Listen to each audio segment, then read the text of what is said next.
Happy-go-lucky si Marisa. Pero isang gabi, sinuway niya ang mga magulang niya. Nagbunga iyon. Nabuntis siya ng estranghero.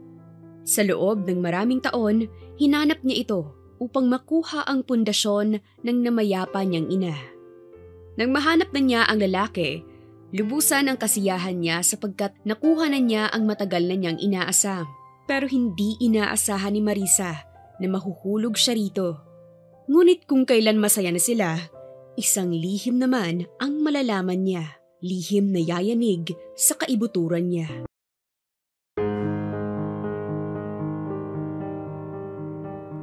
Magandang araw mga ka-Dear Selin! Bago ko simulan ang kwento natin ngayong araw, huwag kalimutang bisitahin ang ating website na talesofsiren.com or i-download ang ating Tales of Siren app sa Google Play Store at Apple Store.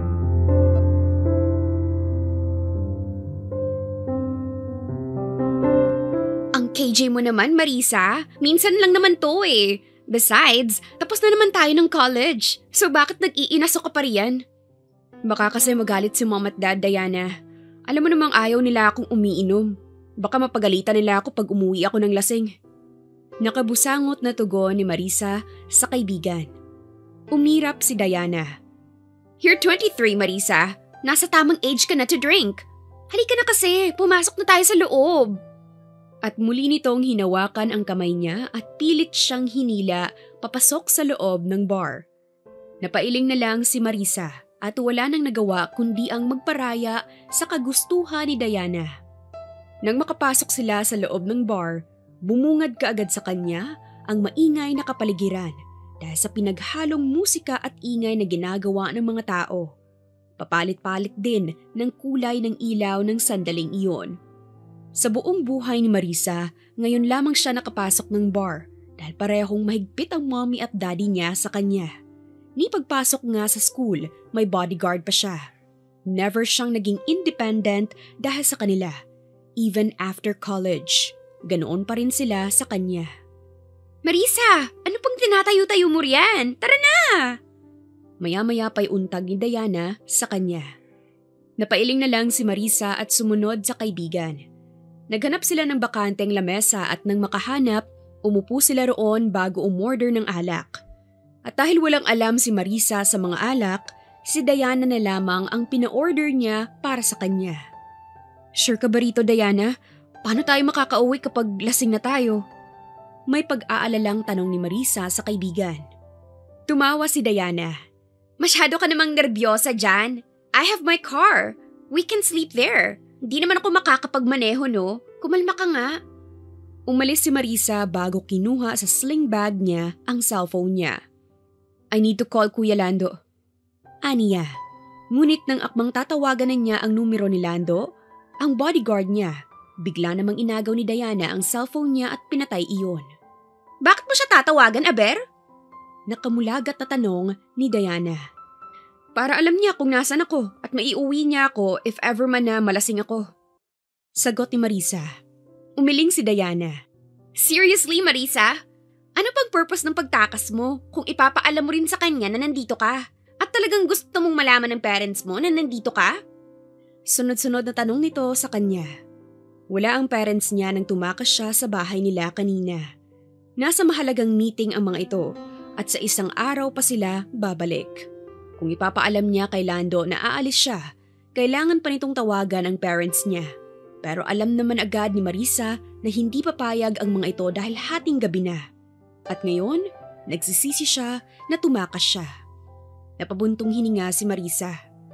Kung alam ko lang na dito mo ako dadalihin, hindi ako tatakas eh. Tapos ngayon, kinokonsensya mo pa ako. May iritasyong tugon ni Marisa sa kaibigan. Ngayon lang to, Marisa. Promise! Napailing na lang si Marisa at hindi na nagawa pang imikan ang kaibigan. Maya-maya pa, dumating na ang order nilang alak kaya nagsimula na sila. Unang sip-sip pa lang ni Marisa, napaayaw na agad siya dahil sa napakapait na lasa. Gumuhit iyon sa lalamunan niya na lalong nagpakunot ng buong mukha niya. Pero pinilit siya ni Diana hanggang sa hindi naglaon ay unti-unti na niyang nagustuhan iyon. Masarap, di ba? I told you! Nakabungis-ngis na sambit ni Diana. Tumango si Marisa. Bahagyang may tama na siya. It's hot in my throat, Diana. But it's good. Nakangiti niyang tugon. Kumindat si Diana. Told you, sis! Hindi na sinagot ni Marisa ang kaibigan. Imbes, uminom na lang siya ng uminom hanggang sa unti-unti nang umepekto ang espiritu ng alak sa buong katawan niya. Hindi na alam ni Marisa ang mga ginagawa niya ng sandaling iyon. Nawala na siya sa huwisyo. Tawa lang sila ng tawa ni Diana hanggang sa napagpasyahan nilang dalawa na sumabay sa mga nagsasayaw. Dahil lasing na, kung sino-sino na ang nakasayaw ni Marisa. Pero maya-maya pa, naramdaman niya na maiihi na siya kaya naman umalis siya nang hindi nagpapaalam sa kaibigan at hinanap ang banyo kahit pasuray-suray siya. Pero dahil sa tama ng alak, hindi na alam ni Marisa kung saan siya napunta. Nang makita niya ang isang pinto sa hindi kalayuan, nilapitan niya iyon at nang akmang itutulak na niya ang pinto, bigla iyong bumukas. Dahil sa gulat, natumba siya. Pero sinalo siya ng isang pares ng braso. Nakakunot noong nag-angat ng tingin si Marisa at mabilis siyang napaatras nang makitang lalaki iyon. What are you doing here, miss? Panglalaking banyo to, doon ang pambabae. Hindi na natapos ng lalaki ang iba pa niyang sasabihin nang biglang sumuka si Marisa sa sahig. Agad itong nabahala ngunit hindi nito alam ang gagawin. Pero nang akmang matutumba si Marisa, agad siyang nilapitan ng lalaki at sinalo. Hey, are you okay? Nag-aalala nitong tanong. I wanna go home. Mahinang saad ni Marisa sapat na para marinig ng maayos ng lalaki. Wala ka bang kasama, miss? Mag-isa ka lang ba rito? Imbis na sumagot, ipinikit na lamang ni Marisa ang kanyang mga mata dahil antok na siya. Hinayaan na lang niya ang sarili na lamunin ng kadiliman. Maya-maya pa, naramdaman na lang niyang umangat siya at makalipas ang ilang minuto, lumapat ang likod niya sa malambot na kama. Magagalit sa akin si mom at dad kapag nalaman nilang lasing ako. Don't tell them, okay? Shh. Sambit ni Marisa habang pikit pa rin ang mga mata. Wala na siyang narinig ng sandaling iyon at makalipas ang ilang segundo, tuluyan na siyang nilamon ng kadiliman. Kinabukasan, nang magising si Marisa, natagpuan niya ang sarili sa loob ng isang hindi pamilyar na silid. Ngunit ang nakakagulat, ni isang saplot sa katawan ay wala siya at tanging kumot lang ang tumatabon sa kanya. Takot na bumaba si Marisa sa kama at nagbihis, tsaka dali-daling umalis sa kinalalagyan niya. Nang makalabas siya, ay tsaka lamang niya napagtanto na nasa bar pa rin siya.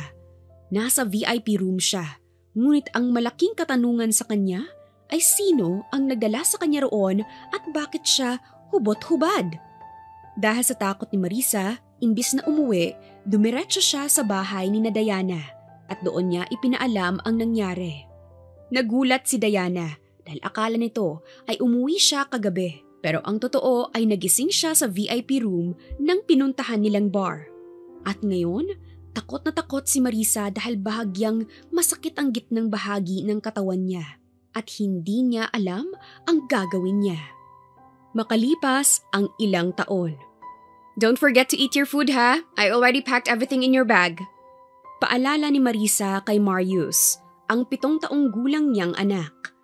Nakangiting tumango si Marius bago siya inalayan ng mahigpit na yakap at halik sa pisngi. Mommy, ikaw po ba ang magsusundo sa akin mamaya? Gusto ko po sana i-visit po ulit natin si Grandma sa grave niya. Nakangusong anito pa. Hindi ba't kakabisita lang natin sa puntod ng lola mo nung isang araw? I'm sorry baby, pero hindi ako pwede ngayon eh. I'm busy today. Pero don't worry, pwede namang next week. Tumango si Marius. Mukhang mabilis nitong naintindihan ang tinuran niya. Sure, Mommy. Huwag ka pong magpapagod para marami ka pong lakas to find my father. Bumungis-ngis si Marius bago siya nito muling niyakap. At nang magpaalam na ito sa kanya, sumama na ito kay Manong Boy, ang driver nila, upang ihatid ang anak niya sa eskwelahan nito. Napailing si Marisa sa sinaad ng anak. Hindi siya nag-react sa kadahilan ng kahit anong gawin niya, hindi niya mahanap ang ama nito. Ilang taon na siyang naghahanap, wala pa rin. Namatay na ang mommy niya, wala pa rin. At ngayon, kung hindi niya hahanapin ang lalaking nakabuntis sa kanya, hindi ibibigay ng daddy niya ang Inner Strength Foundation, isang pundasyon kung saan ang pangunahing advokasya ay masuportahan ng mga taong nakakaranas ng mga problema sa kanilang mental health.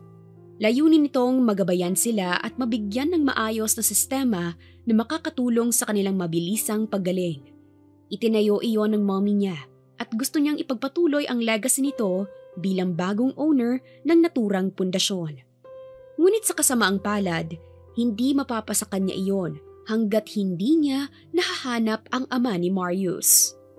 Hindi mo pa rin ba nahahanap ang ama ni Marius? Untag sa kanya ng isang tinig. Nang harapin iyon ni Marisa, nakita niya ang daddy niya habang nakapamulsa. Mariing lumunok si Marisa bago nahihiyang umiling.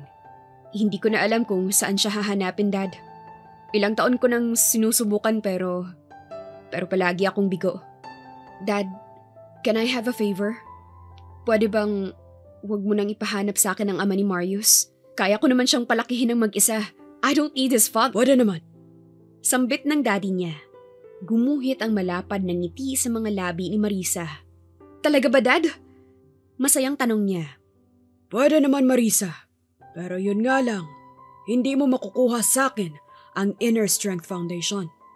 Dahil sa narinig, mabilis na nawala ang kasiyahan sa mukha ni Marisa at napalitan iyon ng pagkadismaya. Sanglupalo po ba ng mundo ko hahanapin yung lalaking yun? Dad naman, bakit gustong-gusto mong hanapin ko yun? Iniwan niya ako, di ba? Ibig sabihin, tinakasan niya ang responsibilidad niya. Umiling ang daddy niya.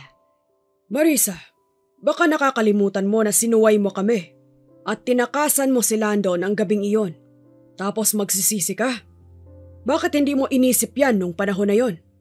Na hindi lahat ng bagay ay may kapalit na maganda. You disobeyed us, and as your punishment, you need to find the father of your son in order to get your mother's foundation. At dire-diretsong naglakad ang daddy niya hanggang sa makalabas na ito ng bahay. Napapadyak si Marisa sa sahig dahil sa inis.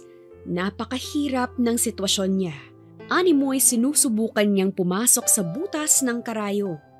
Sa ilang bilyong tao sa mundo, paano niya malalaman na isa sa kanila ang ama ni Marius? Napamura na lamang si Marisa habang nag-iisip ng paraan kung paano niya mahahanap iyon. Ilang taon na ang nakalipas nang magtungo siya sa bar at inalam niya ang nangyari pero maski sila ay hindi rin nila alam. Ang nakakainis, sira raw ang CCTV kaya hindi nakunan ng kamera kung sino ang kasama niya ng gabing iyon. Kung hindi lang niya hangad ang Inner Strength Foundation, hindi na siya magpapakahirap hanapin iyong lalaki. Sunod-sunod na lamang na napailing si Marisa bago kinuha ang kanyang bag sa sofa tsaka naglakad palabas ng bahay. Lula ng kanyang sasakyan, minaneho niya iyon patungo sa kumpanya ng daddy niya na nagtatrabaho siya roon bilang HR manager. Abalaman si Marisa sa kanyang trabaho, hindi niya pa rin binigo ang sarili na hanapin ang lalaki. Dahil desperado at desidido talaga siya na makuha ang Inner Strength Foundation. Lumipas ang araw, linggo at buwan. Wala pa ring nangyayari. Unti-unti nang sumusuko si Marisa. Iniisip niya na habang buhay na lang niya papangaraping makuha ang pundasyon ng mommy niya. Pero doon siya nagkakamali dahil habang abala sa kanyang departamento, isang text ang natanggap niya sa hindi kilalang numero. Address iyon ng isang lugar sa Batangas. Kalakip ng address ay ang 4 na salita. Bring your son here. Kumunot ang noo ni Marisa. Nireplyan niya ito sa pamamagitan ng pagtanong kung sino iyon. Pero lumipas ang ilang oras, wala siyang natanggap na sagot dito. Hindi kaya'y iyon na ang matagal ng sagot sa matagal niyang hinahanap? Bakit nito pinapadala sa kanya si Marius? Ito na kaya ang magiging rason para makuha niya ang Inner Strength Foundation? Dahil doon, hindi na nag-aksaya pa ng panahon si Marisa. Kinabukasan, bumiyahe silang mag-ina patungo sa Batangas at pinuntahan ang address kung saan bumungad sa kanila ang isang hasyenda. Nang sabihin ni Marisa ang pangalan nila ni Marius sa guard, pinapasok agad sila nito, kaya pinaandar niya ang kotse patungo sa mansyon. Makalipas ang ilang minuto, nakarating na rin sila. Bumaba silang mag-ina habang may kunot si Marisa sa noo. Mommy, ano pong ginagawa natin dito? Nakangusong tanong ni Marius sa kanya. Umiling si Marisa. Hindi ko rin alam, baby. Behave ka lang ha. Susubukan kong kumatok sa pinto. Tumango si Marius kaya naman naglakad na si Marisa patungo sa pinto. Ngunit nakakailang hakbang pa lang siya nang bigla iyong bumukas at lumabas ang ilang kalalakihan. Naglakad ang mga ito palapit sa kanilang mag-ina. Pero laking gulat ni Marisa nang hawakan ng dalawang lalaki ang magkabila niyang braso at hinila siya papasok sa loob. Nagpumiglas siya pero dahil malakas sila, wala siyang nagawa. At nang balingan naman niya si Marius, umiiyak ito habang buhat ng lalaking nakasunod sa kanila. Bitawan niyo nga ako! Pagpupumiglas pa rin ni Marisa. Pero animoy bingi ang mga lalaki. Nang makapasok sila sa loob ng mansyon, nagtungo sila sa ikalawang palapag. Pero laking gulat ni Marisa nang ipasok ng lalaki si Marius sa isang kwarto bago siya ipinasok ng dalawa sa isa pang kwarto. Sinubukan niyang magpumiglas, subalit natigilan siya nang biglang may tumikhim. Dahan-dahan niya itong binalingan at bumakas ang gulat sa kanya nang makita ang isang lalaki. Nakaupo ito sa upuan habang nakatanaw sa direksyon niya. Iwan niyo na kami. Utos nito sa dalawang lalaki. Tumango ang dalawa bago lumabas at sinaraduhan ang pinto kaya naiwan si Marisa habang kasama ang lalaki. Sino ito? At bakit mukhang may pakay talaga ito sa kanya? Hindi kaya'y ito ang nagpadala sa kanya ng mensahe kahapon? Sino ka? Tanong ni Marisa habang seryoso ang tingin sa lalaki. Bumuntong hininga ito bago inalis ang suot nitong eyeglasses. Hindi mo ba ako naaalala? Mabilis na umiling si Marisa. Ngayon lang kita nakita. Sagot niya. Mahinang tumawa ang lalaki bago ito nakapamulsang tumayo. We met a few years ago. Umawang ang bibig ni Marisa matapos marinig iyon sa lalaki. Biglang kumabog ng malakas ang dibdib niya. Bigla siyang nakaramdam ng pag-asa habang seryosong nakatingin sa mga mapupungay na mga mata ng lalaki. Ikaw ba ang nag-text sa akin kahapon? Tanong niya na agarang ikinatango ng lalaki. Kung gayon, anong dahilan? Bakit mo ako tinext? Gulong-gulong tanong niya pa. Halos 1 minuto tumitig sa kanya ang lalaki bago ito marahang naglakad palapit sa kanya hanggang sa isang dangkal na lang ang layo nito sa kinatatayuan niya. Sunod-sunod na napalunok si Marisa dahil sa sobrang lapit nila sa isa't isa at nasasamyaw niya pa ang mabango nitong amoy. Gwapo ang lalaki, matangkad at maskulado pa ang katawan at halatang alaga nito iyon. May kailangan kang malaman, Marisa. Ilang taon ko na tong tinatago. At ngayon, hindi ko na kayang itago pa sa inyong dalawa ni Marius. I'm sorry, Marisa. I'm sorry. Dahil ngayon lang ako nagkaroon ng lakas ng loob na sabihin to sa'yo. Please, forgive me. Seryosong anito. Kumunot ang noo ni Marisa. Teka, anong sinasabi mo? Bakit kilalang kilala mo kami ng anak ko? Naguguluhan niyang tanong. I'm Antonio Delgado. And I'm Marius' father. Ako yung nakasama mo nung gabing yun. We spent the night together in a VIP room sa bar kung saan tayo nagkita. Hindi mo pa rin ba ako naaalala? Halos mahulog ang panga ni Marisa dahil sa tinuran ng lalaki. Ni Antonio. Hindi siya makaimik. Tila nahihirapan siyang iproseso ang kanyang mga narinig. Ilang taon siyang naghanap. Ilang taon siyang nagpakahirap. Ilang taon niyang inalay ang sarili niya makuha lang ang Inner Strength Foundation. Pero ito pa mismo ang gagawa ng paraan para malaman niya ang katotohanan. Nasa harap na niya ang lalaking matagal na niyang hinahanap, ang lalaking nakaniig niya ng gabing iyon at ang ama ni Marius. Ikaw yun? Hindi makapaniwalang tanong ni Marisa kay Antonio habang namamasa ang kanyang mga mata. Naramdaman ni Antonio na bahagya pang hindi naniniwala si Marisa kaya naman bumalik ito sa lamesa nito at may kung anong kinuha sa drawer. Nang bumalik ito sa harap ni Marisa, inabot nito ang isang larawan. Nagtatakang kinuha iyon ni Marisa at napasinghap na lamang siya nang makita ang sarili sa kama na mahimbing na natutulog. Bago ako umalis ng araw na iyon, kinunan muna kita ng picture for remembrance. Yan lang ang tanging pruweba ko sa iyo, Marisa. Maniwala ka sa akin na nagsasabi ako ng totoo. Gusto ko makilala ako ni Marius bilang ama niya. Yan lang ang gusto ko, Marisa. Naniniwala ako, Antonio. Doon ay tumulo na ang ilang butil ng luha sa mga mata niya. Hindi naglaon, hindi na niya namalayan na inisang hakbang niya ang kinatatayuan ni Antonio at niyakap ito ng mahigpit.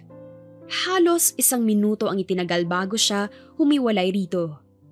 Hindi mo alam kung gaano ako kasaya ngayon, Antonio. Ang tagal-tagal kitang hinanap kasi desidido talaga ako makuha ang foundation ng mommy ko. Dahil sa ginawa mo, mapapasakin na yun. Thank you, Antonio. Thank you for telling me the truth. Hindi ko na kinaya, Marisa. I told myself na eto na ang oras para aminin sa'yo ang katotohanan. Gabi-gabi akong binabagabag ng konsensya ko na may parte ng puso ko na gusto ko nang umamin pero hindi ko kaya. But now, may lakas na ako ng loob. At ngayong nasabi ko na ang totoo sa'yo, gumaan ang pakiramdam ko. Litanya ni Antonio. Hindi mo kailangang magpaliwanag, Antonio. At least ngayon, maayos na ang lahat. You made me happy dahil sa wakas, makukuha ko na ang foundation ng mommy ko. Thank you. At sa ikalawang pagkakataon, muling niyakap ni Marisa si Antonio dahil sa sobrang kasiyahan. Maya-maya pa lumabas na sila ng silid at nagtungo sila sa silid kung saan dinala ng mga kalalakihan si Marius. At doon inamin ni Antonio ang lahat kay Marius. Hindi ito makapaniwala. Tumalon pa ito patungo kay Antonio na agad naman itong sinalo bago ito umiyak sa balikat niya. Humahagulgol na si Marius ng sandaling iyon dahil maski ito ay matagal na ring gustong makapiling ang sariling ama. At ngayong kasama na nito ang ama, hindi na ito malulungkot pa. Daddy, I'm so happy po. Finally, buo na rin ang family ko. Daddy, pwede po bang ikaw na lang maghatid sa akin sa school everyday? Gusto ko rin pong ma-meet mo ang mga friends ko. Masayang tura ni Marius habang karga pa rin ito ni Antonio. Malapad na ngumiti si Antonio. Oo naman, kahit anong gusto mo. Okay lang. Ilang taon akong nawala at gusto kong bumawi sa'yo ngayon, anak. Yehey! Masaya pang sambit ni Marius bago nito mahigpit na niyakap ang ama. Napangiti na lamang si Marisa ng sandaling iyon habang nakatanaw sa mag-ama. Hindi niya inaasahan na darating ang araw na ito. Ang araw na makikilala na niya ang lalaking matagal na niyang hinahanap.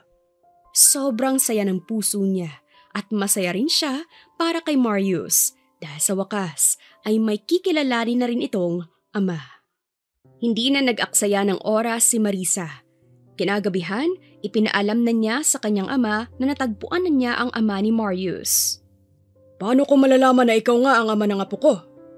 Tanong ng daddy niya kay Antonio bago bumaling sa kanya. Binayaran mo ba siya para lang magpanggap? Mahinang natawa si Marisa. Dad, kung gagawin ko yan, sana noon ko pa ginawa. Si Antonio ang lumapit at nagsabi sa akin ng totoo. Hindi ko siya pinilit. Sir, maniwala man kayo o sa hindi, totoo po ito. Ako ang lalaking nakasama ni Marisa noon. Sagot ni Antonio. Kung ganon, bakit ngayon mo lang sinabi? 7 taon na si Marius.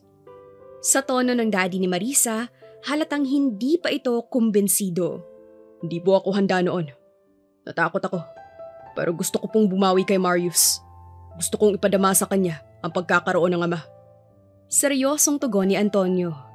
Tinitigan siya ng daddy ni Marisa bago tumalikod. Papayag ka bang tumira sa iisang bubong kasama ang anak at apo ko? Tanong nito, tila naniwala na. Yes, sir. Sagot ni Antonio, ikinaawang ni Marisa. Wait, what? Magsasama kami, Dad? Gulat niyang tanong. Humarap ang ama niya. Bakit hindi? Anak niyo si Marius. Dapat kayong magkasama. Akala mo ba, sapat nang matagpuan ang ama niya? Hindi, Marisa. Kailangan niyang makita na buo kayo. Madiing sabi nito. Bumaling si Antonio kay Marisa. Forson. May pakiusap sa tinig niya. Wala nang nagawa si Marisa kundi tumango. Para kay Marius. Good. Tugon ng daddy niya. I have a penthouse, sir. Pwede kaming tumira ron. Alok ni Antonio. You own a penthouse? Anong trabaho mo? CEO ako ng Delgado Estates. Ipinamana ito ng ama ko. Sagot ni Antonio. So, kaya mong buhayin ng mag-ina mo? Natutuwang tanong ng daddy ni Marisa. Napailing si Marisa sa hiya. Tumango si Antonio. Yes, sir. At sa hinaharap, gusto kong ipamana kay Marius ang Delgado Estates para may pagpatuloy niya ang legacy ni Anthony. Legacy ko.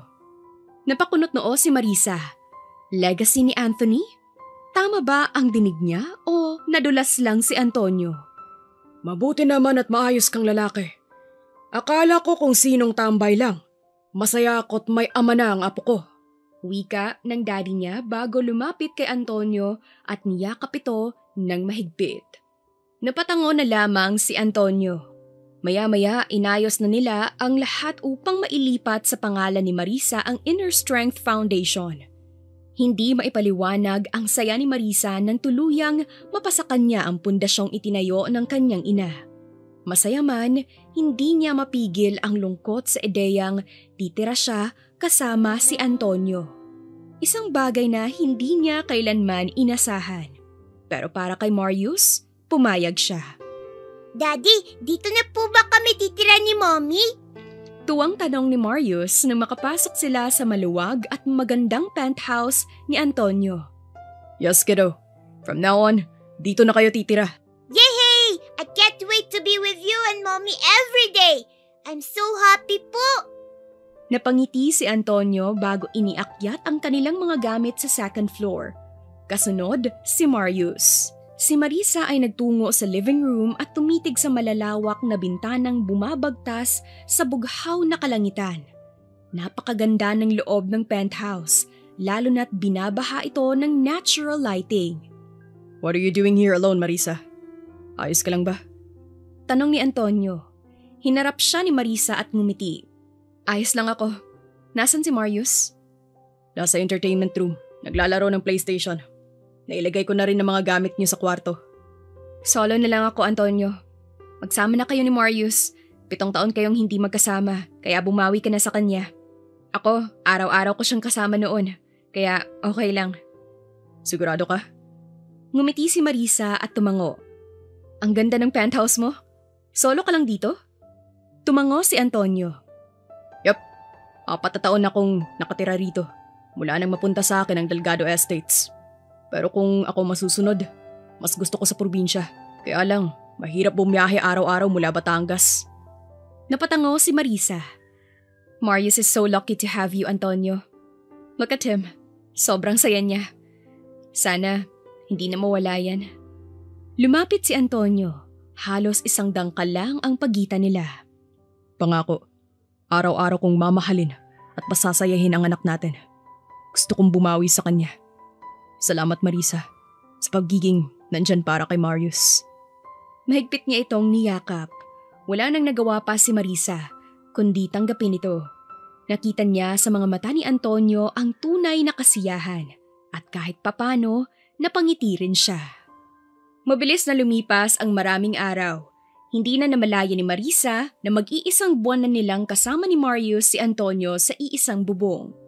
Sa mga araw na nagdaan, wala siyang ibang naramdaman kundi ang kasiyahan sa puso niya dahil tinupad talaga ni Antonio ang sinabi nito sa kanya. Bumawi nga ito kay Marius. Nagpakaama talaga ito. Masayang-masaya si Marisa sa tuwing nakikita niyang masaya ang anak niya habang kasama ang ama nito. Minsan nga, mas pinaprioridad ni Antonio si Marius kaysa sa kumpanya nito. Doon, napagtanto ni Marisa na napakaswerte talaga ni Marius kay Antonio.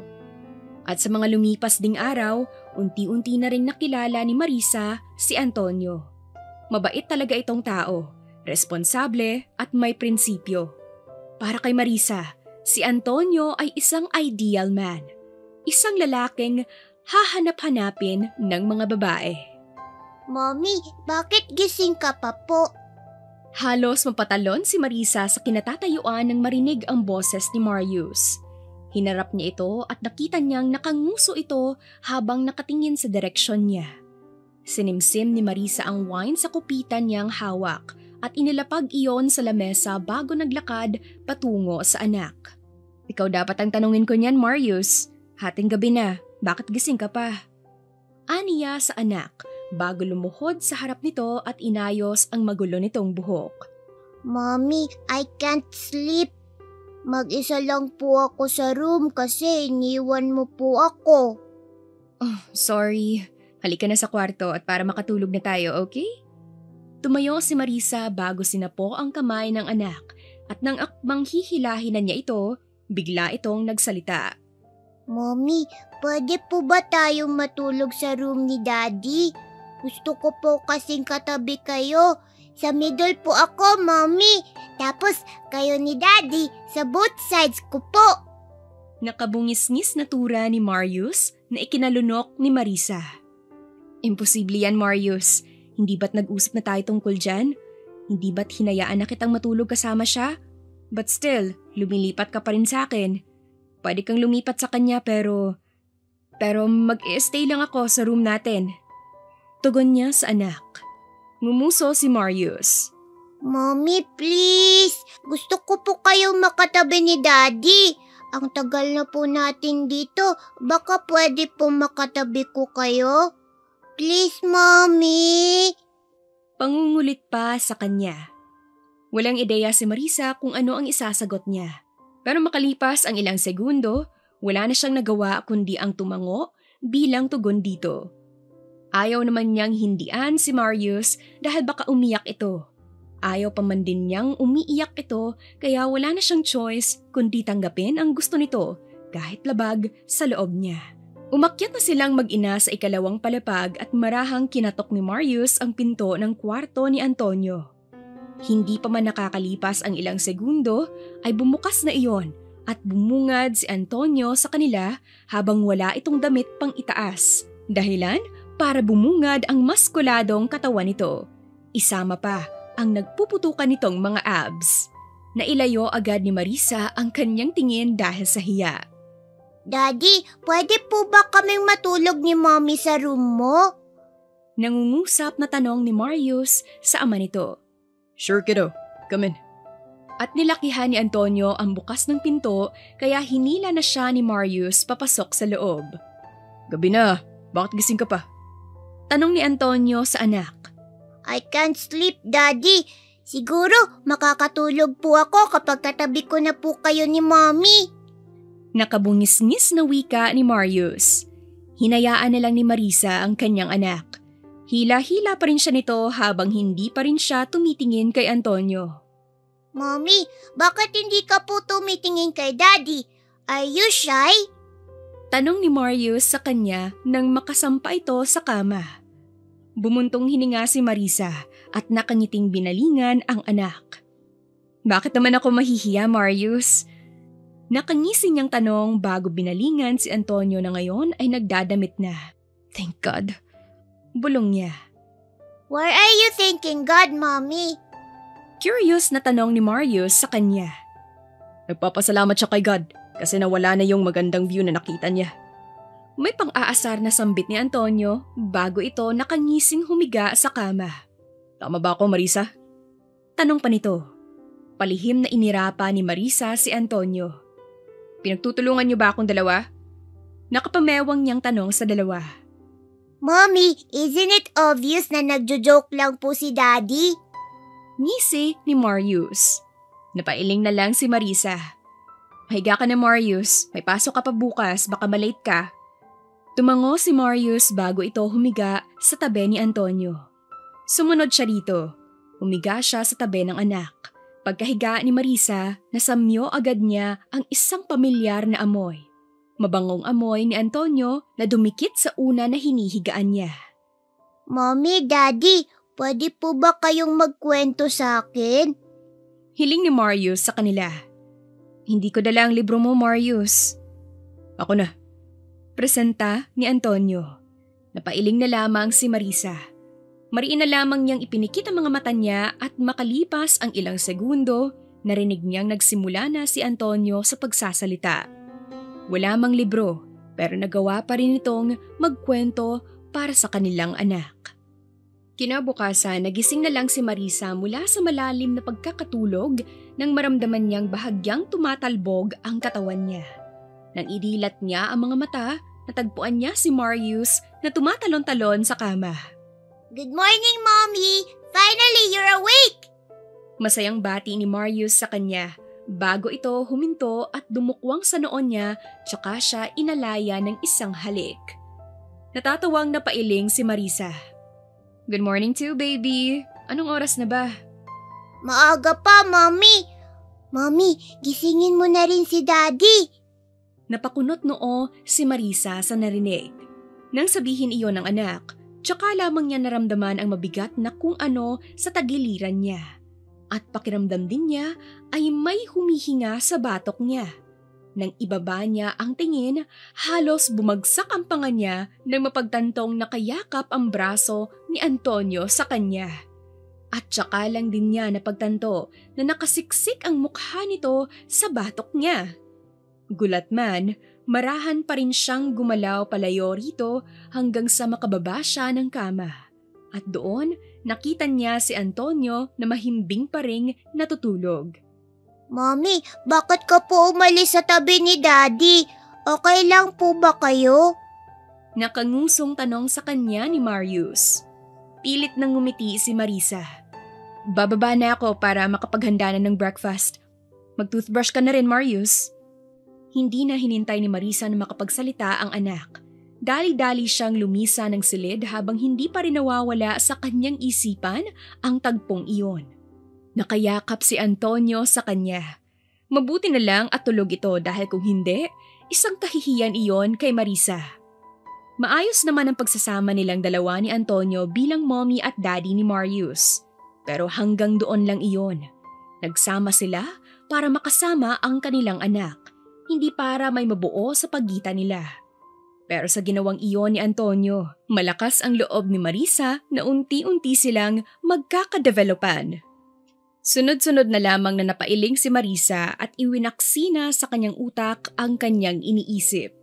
Nagluto na lang siya ng almusal hanggang sa matapos siya. Sakto namang bumaba na ang mag-ama. Ako nang maghahatid kay Marius sa school niya. Sambit ni Antonio habang nagtitimpla ito ng kape. Are you sure? Hindi ba't nabanggit mo sa akin kahapon na may meeting ka? Don't worry, ako na lang ang maghahatid sa kanya. Wika naman ni Marisa. It's fine. Anak naman natin si Marius. Kahit gaano pa kahalaga yung meeting na yan, ayos lang sa akin kung hindi ko madaluhan. Dahil sa mata ng Diyos, mas mahalaga si Marius sa akin. Palihim na napangiti si Marisa. Believer? Nakangiting naglakad si Antonio palapit sa lamesa habang dala ang kape niya. Nang umpo ito sa harap ni Marisa, tumango ito. Bata pa lang. Yung lola ko kasi, palagi akong sinasama tuwing nagsisimba siya. So over time, unti-unti niya akong na-e-impluwensyahan hanggang sa naniwala ako. Napatango si Marisa bago sumimsim sa kape. Kapag ba believer ang isang tao, may mga bagay ba silang takot o ayaw gawin? Curious na tanong ni Marisa. Oo naman. Actually marami. Pero ako, as a believer, I hate doing things na alam kong makakaapekto sa kapwa. Kasama rin ba yung pagsisinungaling? Tanong ni Marisa na biglang ikinatigil ni Antonio. Hindi ito nakaimik. Nakatitig lamang ito sa mga mata ni Marisa. At makalipas ang halos 1 minuto, sumimsim si Antonio sa kape bago tuluyang nakapagsalita. Oo. Animoy nag-aalangang sagot ni Antonio. Napatango si Marisa. Believer din ako, pero minsan may mga bagay talaga akong nagagawa na masasabi kong out of the line. Nagsisinungaling ako, nagsusungit, and such. Normal lang yan sa tao. That's our nature. Pero ako nang maghahatid kay Marius. Ako na, Antonio. Hayaan mong ako nang maghatid sa anak na. No, Marisa. Ako na. Pamimilit pa ni Antonio. Bumuntong hininga si Marisa. Alam kong gusto mong bumawi kay Marius, pero may meeting ka. Pareho nating alam na mahalaga yon sa'yo. Kaya hayaan mong ako na lang. Ngayon lang naman to, Antonio. Mahalaga nga yung meeting, pero mas mahalaga ang anak natin sa akin, Marisa. Ako na, Antonio. Pakiusap ni Marisa. Stop, Mom and Dad! Tigil sa kanilang dalawa ni Marius. Kayong dalawa na lang po maghatid sa akin para hindi na po kayo magtalo. Nito pa. Nagkatitigan na lamang sina Marisa at Antonio. Ako na, Antonio. Kumibit balikat si Antonio. Fine. Tugon ito kapag kwan. Napangiti na lang si Marisa ng sandaling iyon. Nang matapos mag-umagahan, gumayak na rin sila. Pero sa kanila, mas naunang umalis si Antonio kaya naiwan silang mag-ina sa penthouse nito. Mommy, can I ask you? Untag sa kanya ni Marius habang palabas sila ng penthouse. Sure baby, ask me anything. Mommy, love mo po ba si Daddy? Tanong ni Marius na agad ikinatigil ni Marisa. Animoy na estatwa siya ng sandaling iyon. Pakiramdam niya ay naparalisado ang buong katawan niya matapos marinig iyon kay Marius. Isa lang ang ipinagtataka niya. Bakit naman natanong nito ang bagay na iyon? Mariing lumunok si Marisa bago lumuhod sa harap ng anak. Bakit mo naman natanong yan, Marius? Kasi Mommy, gusto ko po kayong makasama ni Daddy ng matagal. Gusto ko po na magpakasal kayo. Kasi Mommy, yung mga parents po ng mga classmates ko, love po nila yung isa't isa and married pa po sila. Gusto ko po na ganun din po kayo ni Daddy. Kasi I noticed na parang ang layo mo po kay Daddy. Mommy, will you marry Daddy? Hindi makaimik si Marisa. Wala siyang ideya kung ano ang sasabihin niya sa anak ng sandaling iyon. Dahil at a young age, ganito na ang mindset nito. What more pa kaya kung lumaki na ito? But that thing, it's too complicated to answer. That's impossible, baby. Bakit naman po impossible, Mommy? Nakangusong tanong ni Marius. Ngumiti si Marisa bago inayos ang buhok ng anak. Kami kasi ng daddy mo, may pinagsamahan man kami in the past, pero sa tingin ko we're not meant for each other. Isipin natin na halimbawa, mahal ko ang daddy mo pero hindi naman niya ako mahal. May magagawa ba tayo ron? Pwede rin naman na mahal niya ako pero hindi ko siya mahal. Kumunot ang noo ni Marius. When you made me, hindi niyo po ba minahal ang isa't isa? Tanong nito. Natawa na lang si Marisa. Mataman niyang tiningnan ang anak at imbis na sagutin pa, tumayo na lang siya at inaya na ito. Kahit alam niya ang isasagot niya, mas pinili na lang niyang manahimik dahil ayaw niyang umabot sa punto na malaman na ni Marius ang lahat. Lumipas pa ang ilang araw at linggo.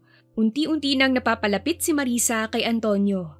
Magaan na ang loob niya rito kaya hindi na napigilan ni Marisa ang makaramdam ng pagmamahal para kay Antonio lalo pat kitang-kita niya kung paano nito alagaan si Marius.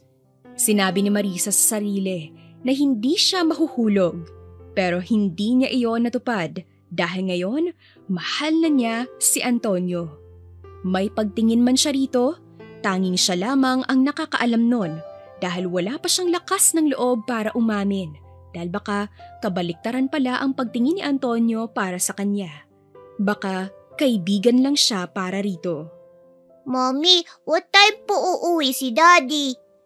Nakangusong tanong ni Marius sa kanya habang nakahiga sila sa kama at magkayakap. Baka mamaya pa baby. Gabi na, matulog ka na. Huwag mo na siyang hintayin dahil baka busy siya sa company niya. Sagot ni Marisa sa anak. Bago ito siniil ng halik sa ulo nito. Busy po siya at this hour? Hindi po ba dapat ay umuwi na siya para magpahinga? Tama ka baby. Sang-ayon ni Marisa sa anak. Malay mo, busy lang talaga siya. Baka may tinatapos siya. Don't worry, paggising mo, nandito na siya. Sige po, Mommy. Sleep na po ako. Better baby. Bulong ni Marisa sa anak. Natahimik na ang kapaligiran ng sandaling iyon hanggang sa maramdaman na lang ni Marisa na gumaan ang pagkakayakap ni Marius sa kanya. Tanda na tulog na ito. Marahan niyang inalis ang braso nito sa katawan niya bago dahan-dahang bumaba sa kama. Saktong pagbaba niya ay bigla namang may nag-doorbell sa labas. Napakunot noo si Marisa bago dali-daling lumabas ng silid tsaka pinuntahan ang pinto. At nang buksan niya iyon, bumungad ang isang babae habang nakaakbay rito si Antonio na pulang-pula ang mukha habang animoy natutulog na. Anong nangyari kay Antonio? Nag-aalala niyang tanong. Lasing po siya. Sagot ng babae. Teka, sino ka?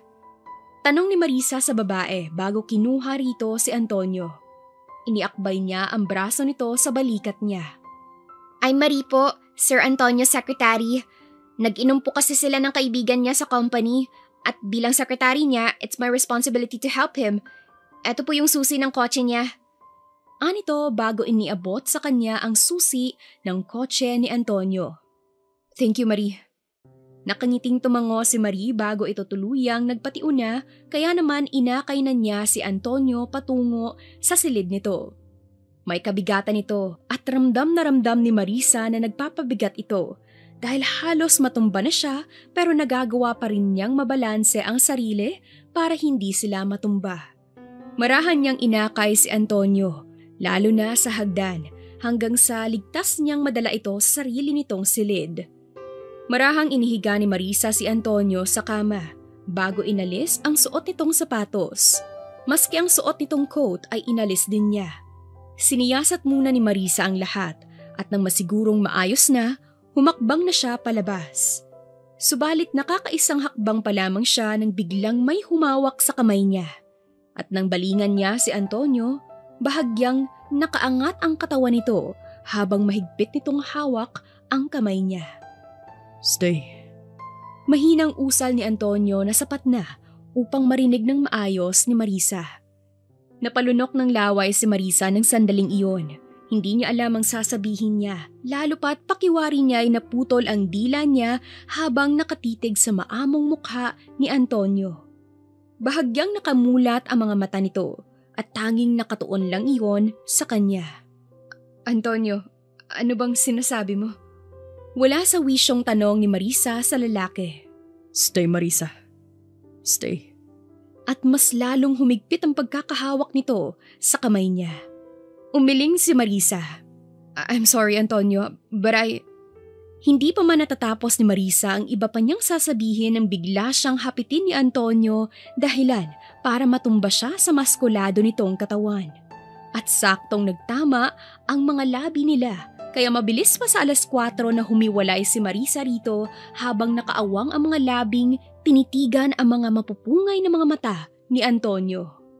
Ano bang ginagawa mo, Antonio? Tanong niya rito. Mahal kita, Marisa. Pag-amin ni Antonio na halos ikabagsak ng panga ni Marisa. Tutugon pa sana siya rito nang bigla nitong nilumukos ng mapusok na halik ang mga labi niya. Gulat man sa nangyari pero natagpuan ni Marisa ang sarili na tumutugon sa halik ni Antonio sa kanya. Nagparaya na siya dahil sa init na naramdaman ng buong katawan niya. Lumalim pa ang paghahalikan nilang dalawa hanggang sa nauwi iyon sa isang mainit at hindi malilimutang pagsasalo. Wala na siyang nagawa ng oras na iyon.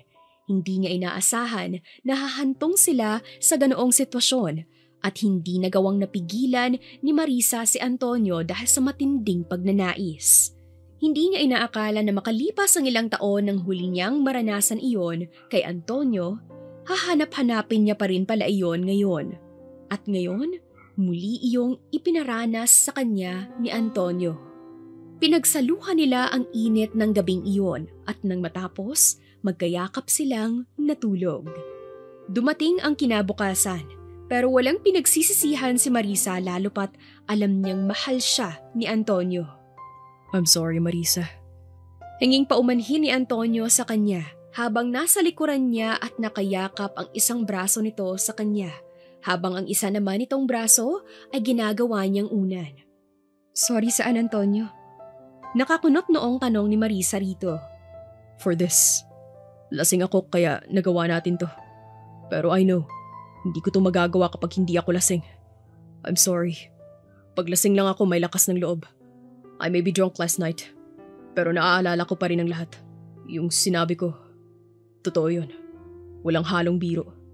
Ngumiti si Marisa bago humarap kay Antonio. Mahal mo ba talaga ako, Antonio? Pangungumpirma niya dahil ayaw niyang umasa. Baka kasi mamaya ay nasabi lang iyon ni Antonio dahil lasing ito. Kahit nagsabi na ito na naaalala pa nito ang mga sinabi nito sa kanya kagabi. Malapad na ngumiti si Antonio bago nito sinapo ang pisngi niya at marahang pinisil iyon. Pinakatitigan siya nito sa kanyang mga mata bago siya siniil ng isang halik sa kanyang noo. Wala akong balak na pumasok sa isang relasyon, Marisa. Pero nang dumating ka, everything suddenly changed. Sa tagal nang magkasama tayo rito, hindi ko na napigilan ng sarili ko na mapalapit sa'yo. Na naging dahilan para mahulog ako sa'yo. Marisa, huwag mong isipin na nagbibiro ako. What I said was true. Mahal kita. Yan ang dalawang salita na matagal ko nang gustong sabihin sa'yo. Pero wala akong lakas ng loob. Marisa, thank you. Thank you for coming into my life. You made me what I have become now. Wika pa ni Antonio na naging dahilan para maniwala na si Marisa.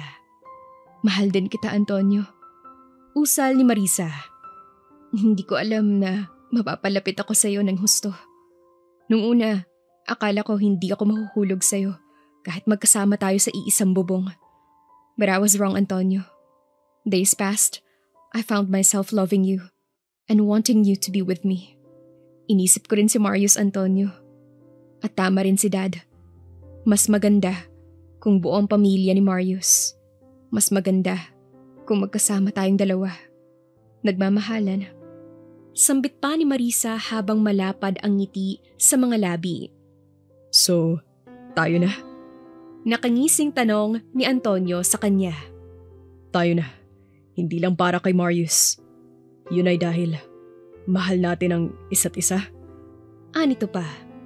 Ano ba dapat ang isasagot ko, Antonio? Ano bang ginagawa ng dalawang tao na mahal ang isa't isa? Natatawang tanong ni Marisa. Ngumisi si Antonio. Eddie, gumagawa ng bata. May pang-aasar nitong tugon sa kanya. Subalit ng akmang susunggaban na nito ang mga labi niya, bigla namang umalingaw-ngaw ang sunod-sunod na katok sa pinto ng kwarto. Nanlalaki ang mga mata ni Marisa bago bumaba sa kama kaya bumulaga kay Antonio ang hubad niyang katawan. Sexy. Kagatlabing saad ni Antonio habang nagnanasa ang tingin sa kanya. Imbis na sumagot, inirapan lang ni Marisa si Antonio bago dali-daling nagbihis. Nang matapos, bumuga ng marahas na hangin sa bibig si Marisa bago dinako ang pinto at sinalubong ng yakap ang anak. How's your sleep, Marius? Nakangiti niyang tanong. Ngumuso si Marius. Mommy, dito ka po natulog sa room ni Daddy? Tanong nito. No. Yes, baby.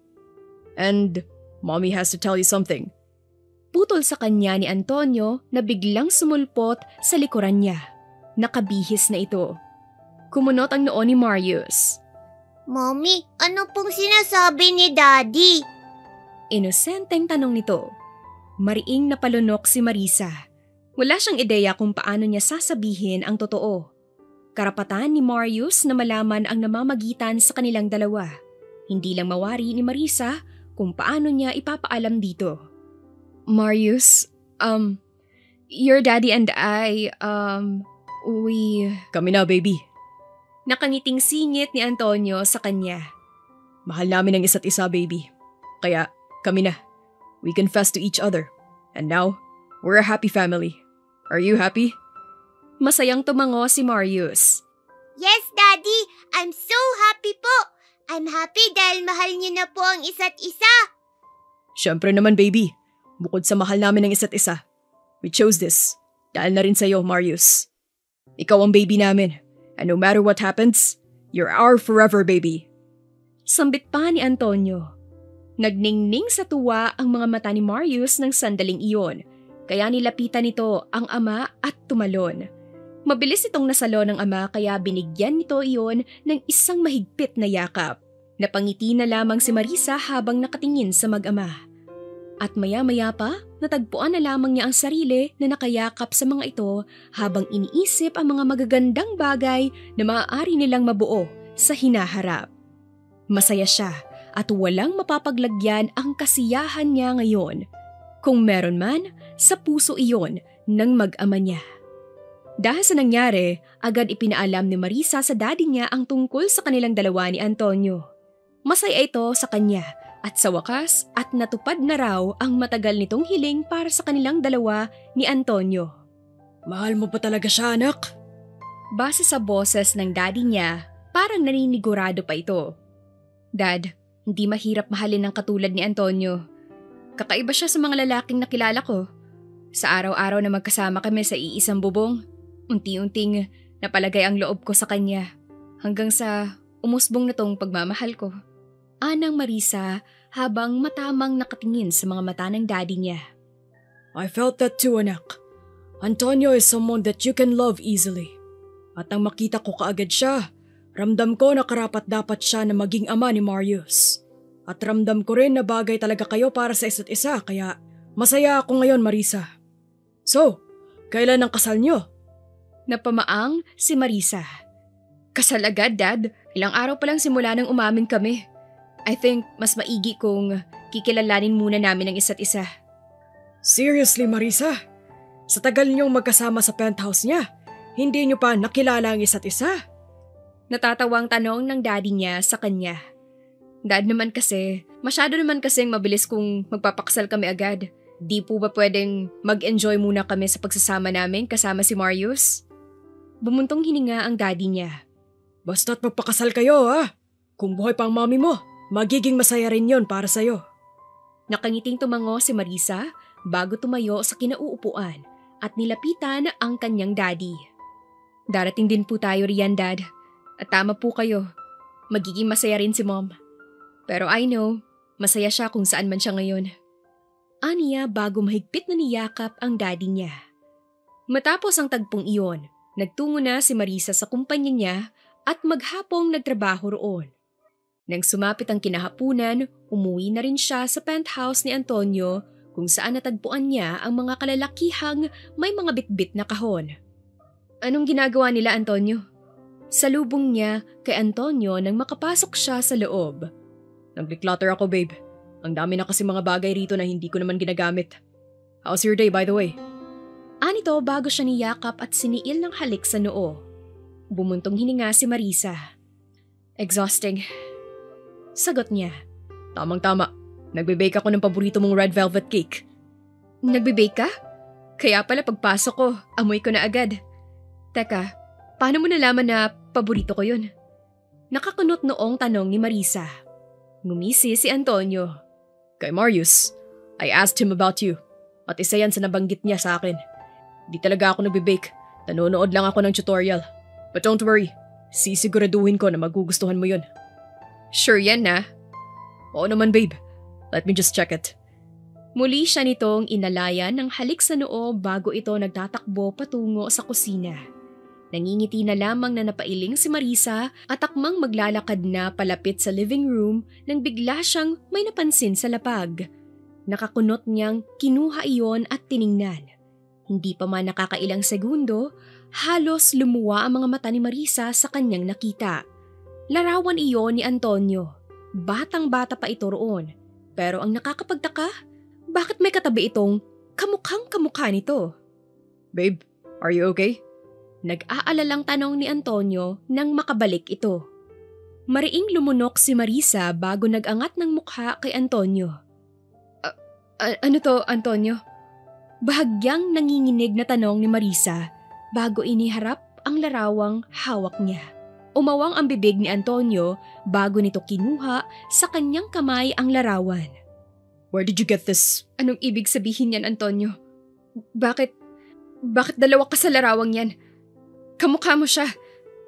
Kakambal mo ba siya? Antonio, gusto ko mapaliwanag ka. Ayokong magsinungaling ka. Please. Litanya ni Marisa habang unti-unting namamasa ang mga mata. Natahimik si Antonio habang matama nitong nakatingin sa mga mata niya. Animoy na estatwa ito ng sandaling iyon. Pero makalipas ang halos 1 minuto, biglang bumakas ang kalungkutan sa mga mata ni Antonio. Marisa, I have to tell you something. Seryosong sambit ni Antonio. Something? Something what, Antonio? Ilang segundong tiningnan ni Antonio ang hawak na larawan bago iyon binulsa. Tama ka, Marisa. May kambal nga ako. Yung nasa larawan, ako yun at ang kambal ko. His name was Anthony. Pag-amin ni Antonio na lubusang ikinagulat ni Marisa. Sa tagal nating magkasama, bakit ngayon mo lang sinabi sa akin to? At nasan siya ngayon? Mariing lumunok si Antonio. Patay na siya. Ilang taon nang nakakalipas. Pero may kailangan ka pang malaman, Marisa. Please, ayokong maging rason to para iwan mo ko. I'm aware na nagkamali ako. Ginawa ko lang yun kasi gusto kong tuparin ng hiling ni Anthony sa akin. Just say it, Antonio. Makikinig ako sa'yo. At kahit anumang marinig ko, hindi kita iiwan. Mahal kita, Antonio. Mas hindi ko matatanggap kung habang buhay mong itatago yan sa akin. Ngumiti si Antonio bago nito kinuha ang mga kamay niya at masuyong pinisil ang mga iyon. Hindi ako ang ama ni Marius, Marisa. At hindi rin ako ang lalaking nakasama mo ng gabing yun. It was Anthony. Pag-amin ni Antonio, nanlaki pa ang mga mata ni Marisa. Hindi siya makapagsalita. Pakiwari niya'y nalulon niya ang dila niya habang titig na titig sa mga mata ni Antonio. Paano nangyari yun, Antonio? Hindi ko maintindihan ang sinabi mo. Paano si Antonio yun at hindi ikaw? Gulong-gulong wika ni Marisa. Bago mamatay si Antonio, humingi muna siya ng pabor sa akin. Pinakiusapan niya akong magpakilala bilang ama ni Marius. Ilang taon niya kayong minamanmanan ni Marius. Matagal na ring alam ni Anthony na ikaw ang babaeng nabuntis niya. Higit sa lahat, alam niya rin na siya ang ama ni Marius. Pero hindi pa siya handa, Marisa. Nagtago siya. Pero kahit ganun, mahal niya pa rin kayo ni Marius. But sadly, nagkaroon siya ng cancer. Nakiusap siya sa akin na ako ang magpakilala bilang ama ni Marius. At sa totoo lang, wala akong balak na sabihin to sa'yo. Dahil gusto ni Anthony na hindi niyo malaman na wala na siya. Ayaw kanyang masaktan lalo na ang anak niyo, Marisa. But things happened unexpectedly. I had no choice now but to tell you the truth. I'm sorry, Marisa. I'm sorry. Dahil nagsinungaling ako. I did it dahil ayokong biguin ang kambal ko. Mahal ko siya, Marisa. Anthony was the best man that I ever met in my life. Kung buhay siya ngayon, mas maraming pagmamahal ang ibibigay niya sa'yo kumpara sa akin. Nagkakilala kayo ilang taon na ang nakalipas. Samantalang tayo, nito lang nagkakilala at nagkapalagayan ng loob. Marisa, ayokong maging rason ito para iwanan mo ko. Mahal kita at mahal ko rin si Marius. Hindi man siya galing sa akin, pero mamahalin ko siya ng buo, katulad ng pangako ko kay Anthony. Puno ng emosyong sambit ni Antonio. Hindi na namalaya ni Marisa na tumulo na ang ilang butil ng luha sa mga mata niya nang marinig ang mga tinura ni Antonio. Gulat na gulat siya. Antonio, ang tanging namutawi sa bibig ni Marisa. Please, Marisa, huwag mo akong iwan. I promised Anthony. Ayoko siyang biguin. Mahal ko kayo ni Marius. Please, Marisa. Mahal na mahal kita. Lumuluhang bulalas ni Antonio habang mahigpit ang pagkakahawak nito sa mga kamay niya.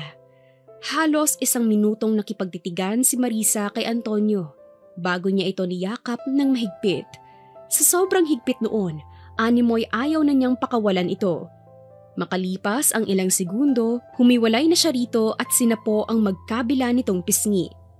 Bakit naman kita iiwan, Antonio? Masaya nga ako kasi sinabi mo sa akin ng totoo. Sadly, hindi ko man lang tuluyang nakilala si Anthony. Pero yung alaala ng gabing yon, habang buhay yung tatatak sa akin. I'm sorry for your loss, Antonio. At hindi ko alam kung paano ko sasabihin kay Marius ang totoo. Natatakot ako, Antonio. Tanggap mo pa rin ba ako kahit nagsinungaling ako? Ngumiti si Marisa. Hindi ka naman nagkasala para ipagtulakan kita. Naiintindihan kita, Antonio. Kung ako ang nasa posisyon mo, I'll do the same. Oo, tatanggapin pa rin kita. Thank you so much, Marisa. Pangako, mamahalin ko kayo ni Marius ng sobra-sobra. Araw-araw kong ipaparamdam ang pagmamahal ko sa inyo. At huwag kang mag-alala, ako ang magpapaintindi ng lahat kay Marius. Masayang sambit ni Antonio bago siya nito niyakap. Napangiti na lamang si Marisa bago niyakap pabalik si Antonio. Nakakagulantang man ang revelasyon ni Antonio sa kanya, pero sabi nga nila, life must go on. Ipagpapatuloy pa rin nila ang buhay at pagsasama nila. Pero laking pasasalamat ni Marisa kay Anthony nang dahil dito, binigyan siya nito ng daan para makilala si Antonio, ang lalaking iniibig na niya ngayon. Sabi nila, hindi nasusukat ang tagal ng relasyon sa taon, kundi sa kalidad ng pagmamahalan. Para kay Marisa, wala nang ibang mahalaga sa kanya kundi ang pagmamahal niya para kay Antonio. Hindi niya inaasahan na hahantong sila sa ganitong sitwasyon kung saan minamahal nila ang isa't isa at magsasama ng mas matagal pa. Regalo ito ng Diyos para kay Marisa at ito ang regalong hindi niya sasayangin kailanman. Simula nang dumating si Antonio sa kanyang buhay, unti-unti na iyong nagbago. Akala ni Marisa ay hindi na siya magiging masaya. Subalit, nagkamali siya dahil ngayon, lubusan na ang kasiyahan niya lalo pat makikipag-isang dibdib na siya sa lalaking iniirog niya. Sa wakas, dumating na ang araw na kanyang hinihintay. Ang araw kung saan magsisimula silang magbuklod hindi lang bilang mag-asawa, kundi bilang nagmamahalan. Handa ka na ba, Marisa? Tanong ng daddy niya sa kanya habang naglalakad sila patungo sa altar kung saan naghihintay si Antonio na kanina pang lumuluha. Handang-handa na ako, Dad. Kinakabahan ako pero ano pat lilipas din to. Tama ka, anak. Just enjoy your day, okay? Masaya ako para sa'yo. Malapad na ngumiti si Marisa. Thank you, Dad. Tumango ang daddy niya. Nagpatuloy sila sa paglalakad hanggang sa makarating sila sa harap ni Antonio. Bakit ka umiiyak? Natatawang tanong ng daddy niya kay Antonio. Masaya lang po ako. Tugon ni Antonio. Alam mo bang kapag umiyak ang groom, isa lang ang ibig sabihin? Maghihiwalay rin agad sila. Di ko po yan hahayaang mangyari. Mahal ko po si Marisa. Hindi kami maghihiwalay. At walang anuman o sino man ang makakapaghiwalay sa amin, di ba, babe? At nang susunggaban na ni Antonio ng halik si Marisa, biglang hinarang ng daddy niya ang kamay nito sa mukha niya. Abat mamaya na yan, di pa nga nagsisimula ang kasal. Suway pa nito kay Antonio na ikinailing na lamang ni Marisa. Sorry po, excited lang. Nangingiting sagot ni Antonio sabay kamot ng batok. Basta't alagaan mo ang anak ko, Antonio. Simula ngayon, ipagkakatiwala ko na siya sa'yo. Mahal ko po ang anak niyo. At hindi ko siya papaiyakin. Siguro oo, pero sa kama. Ang bibig mo, Antonio. Suway ni Marisa sa magiging asawa niya na nito lang niya nadiskubre na balasubas pala ang bibig. He's wild, anak. Bulong ng daddy niya sa kanya bago ito umalis sa tabi niya. Napailing na naman si Marisa samantalang si Antonio naman ay inaya na siya palapit kay father. Lagot ka sa akin mamaya. Pagbabanta niya kay Antonio. Itatali mo ba ako sa kama? Pang-aasar pa nito sa kanya. Kinurot niya ang tagiliran ni Antonio. Ibibitin kita patiwarik, makikita mo. Imbes na matakot, natuwa pa talaga ang loko. Kinindatan pa siya nito. Napailing na lamang si Marisa at hindi na pinansin si Antonio. Ganito pala ang mapapangasawa niya. Loko-loko. Pero kahit ganito ito, mahal niya pa rin ito. Nang makalapit sila kay father, nagsimula na ang kasal.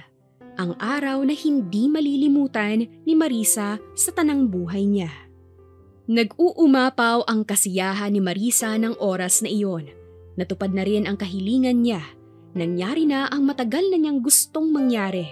Dumating na ang araw na ito. At wala na siyang ibang hangad kundi ang makasama pa ng matagal si Antonio kasama si Marius at ang paparating pa nilang anak. Nagpalitan na sila ng singsing. Puno ng kasiyahan ang mga mukha nila na kahit ang mga taong kasama nila ay masaya rin para sa kanilang dalawa. Kahit si Marius na nasa unahan habang kasama ang lolo nito, masayang masaya rin habang nakatanaw sa mommy at daddy niya. Sabi ng mami mo, tanggap mo pa rin si Antonio kahit hindi siyang totoo mong daddy. I'm so proud of you, Apo. Nakangiting bumaling si Marius sa lolo niya. Grandpa, my real daddy is dead and Daddy Antonio and Daddy Anthony are twins. I love both of them, Grandpa. At sabi po ni Mommy, there's no reason for me to not accept Daddy Antonio because he is the perfect dad in the world. And I can confirm it, Grandpa. He's indeed the best dad. Minahal niya po ako kahit hindi niya po ako tunay na anak. Kaya minahal ko po siya kahit hindi ko po siya tunay na daddy. Wika pa ni Marius. That's my Apo. May pagmamalaking tugon ng lolo niya bago siya nito siniil ng halik sa tuktok ng ulo. Sa bisa ng aking tungkulin at sa biyaya ng Diyos, idinideklara ko kayo bilang mag-asawa. Maaari mo nang halikan ng iyong asawa. Imporma ni Father kay Antonio. Malapad nang umiti si Antonio bago nito marahang inangat ang belo ni Marisa. Ilang segundo nitong pinakatitigan ang mga mata ng asawa bago sinunggaban ng halik ang mga labi nito. Napuno ng palakpakan ng simbahan ng oras na iyon habang magkadikit ang mga labi nilang dalawa, samantalang si Marius ay tinakpan ng mga mata upang hindi masaksihan ang paghahalikan ng mommy at daddy niya. Halos 1 minutong magkadikit ang mga labi nila bago sila humiwalay. Emosyonal silang humarap sa mga panauhin na may ngiti sa kanilang mga labi. Nagpalakpakan pa rin ang mga ito at tuwang-tuwa para sa kanilang dalawa. I love you, Marisa. Sambit ni Antonio bago nito hinalikan ang ulo ng asawa. Nakangiting isinandal ni Marisa ang ulo niya sa balikat ng asawa. I love you too, Antonio. Emosyonal niyang tugon bago sinapo ang kanyang tiyan, kung saan dinadala niya ang magiging anak nilang dalawa ni Antonio. Mommy, Daddy! Hiyaw ni Marius habang tumatakbo palapit sa kanilang dalawa. Lumuhod silang mag-asawa at sinalubong ito. Why did you close your eyes, huh, baby? Tanong ni Antonio sa anak. Rated SPG, Daddy! Nakabungis-ngis na sagot ni Marius na ikinatawa na lang nilang mag-asawa. Pero I'm so happy po kasi kasal na po kayong dalawa. Thank you, Daddy, for marrying Mommy. And Mommy, thank you for accepting Daddy Antonio. Marrying your mommy was the best thing I've ever done in my life, baby. Hindi ko to pagsisisihan. Sagot ni Antonio sa anak. And accepting your daddy was the naughtiest thing I've ever done in my life. Nakangising sagot ni Marisa. Inaasar si Antonio. Naughtiest? Nakakunot noong tanong ni Marius. Wala. Huwag mo nang isipin yun, Marius. Wika ni Marisa. Napailing na lang si Antonio pero sa loob-loob niya ay natatawa siya sa asawa niya. Walang kamuwang-muwang ang anak nila ng sandaling iyon. Nang matapos ang tagpong iyon, nag-picture taking muna sila bago sila lumabas ng simbahan habang binabato sila ng mga bulaklak na mga panauhin. Puno ng ngiti ang mga labi ng mag-asawa. Mga ngiting hindi na mapagsidlan. Dito na nagsisimula ang kanilang bagong buhay. Ang kabanatang tatahakin nilang magkasama bilang mag-asawa. Wakas.